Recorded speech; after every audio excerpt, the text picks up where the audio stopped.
Hello everyone and welcome back to another video from Crazy Gamer. In this video, I'm going to show you how to turn off sounds within the FIFA mobile game. So let's get started right away. First of all, open up the FIFA mobile game on your device, and if you haven't logged into your account already, proceed with logging in using your Facebook, your EA ID, or your Google accounts. Once you are logged in and taken into the homepage, if you wish to turn off the sounds within the game, just tap on the gear icon at the top right corner. This will then open up the settings menu. Just tap on the edit icon alongside audio, and now you will see the various different audio options. You can turn off the menu sound effects as well as the menu music, and underneath you will also have the options to turn off the in-game audio.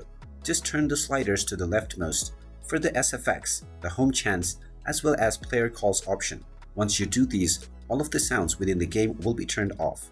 And now when you go back to your game, you will not hear any more sounds. You can turn these settings back on at any point of time by going back into the audio settings menu. And there you have it. That is how easy it is to turn off sounds within the FIFA mobile game. If you find this video helpful, make sure you hit that like button and subscribe to our channel if you haven't done so already. Also ring that notification bell to never miss another update from us. Thank you for watching, and I will see you again in the next video.